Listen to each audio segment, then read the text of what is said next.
itu ilegal dan pengkhianatan.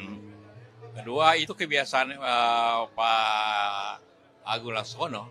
Dia pecah Golkar, dia bikin tandingan. Kisruh kursi Ketum PMI, Jusuf Kala laporkan Agung Laksono ke polisi. Jusuf Kala melaporkan politikus senior Partai Golkar, Agung Laksono ke polisi lantaran kisruh kursi Ketua Umum Palang Merah Indonesia, PMI. Hal ini karena Agung membuat musyawarah nasional, Munas, tandingan PMI. JK mengatakan, manuver seperti ini kerap dilakukan Agung. Kita sudah lapor ke polisi bahwa ada yang melaksanakan ilegal seperti itu, dan itu kebiasaan beliau, kata JK dalam keterangannya, Senin 9 Desember. Jusuf Kala baru saja terpilih sebagai Ketua Umum PMI berdasarkan musyawarah nasional, Munas, ke-XXI. Wakil Presiden ke-10 dan ke-12 RI itu mengatakan, manuver yang dilakukan Agung merupakan tindakan ilegal dan melawan hukum. Itu pengkhianatan. Kedua, itu kebiasaan Pak Agung Laksono. Dia pecah Golkar, dia bikin tanding Kosgoro. Itu memang hobinya, tapi itu kita harus kita lawan, kata JK.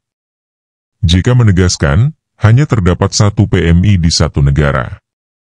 Ia juga mengatakan sejumlah orang yang berada di barisan Agung pun telah dipecat dari PMI karena dinilai melanggar etik.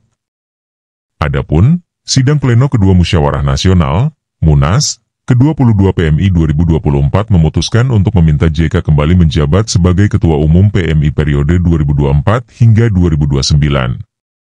Ketua PMI Jawa Barat yang memimpin sidang pleno, Adang Rojana mengatakan, keputusan tersebut disampaikan mayoritas peserta Munas yang terdiri dari pengurus PMI tingkat provinsi, kabupaten, dan kota se-Indonesia. Hasilnya, dari 490 peserta Munas, mayoritas menyatakan dukungan penuh untuk JK. Respons Agung Laksono. Sedangkan Agung Laksono tak mempermasalahkan rencana JK untuk melaporkan dirinya ke penegak hukum.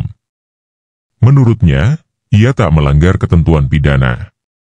Ini kan bukan masalah perkara kriminal atau pidana, melainkan masalah-masalah yang berhubungan dengan organisasi, kata Agung di Jakarta, Senin 9 Desember dikutip dari Antara. Ia juga akan melaporkan hasil Munas tandingan ini ke Kementerian Hukum.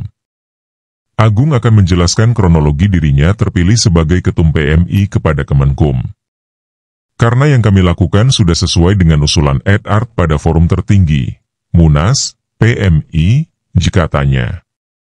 Di kesempatan berbeda, Munas XXI PMI menetapkan Agung Laksono sebagai Ketua Umum PMI Pusat periode 2024 hingga 2029. Hasil ini didapat secara aklamasi dalam Munas yang digelar di Hotel Sultan Jakarta, Minggu 8 Desember malam. Agung beralasan ada tokoh-tokoh internal yang kecewa karena merasa aspirasinya tak tersalurkan di era kepengurusan lama. Lalu dengan arogansi kekuasaan seperti itu, lalu akibat pengapnya itu, mereka bikin tandingan sendiri, kata Agung, dihubungi awak media, Senin 9 Desember.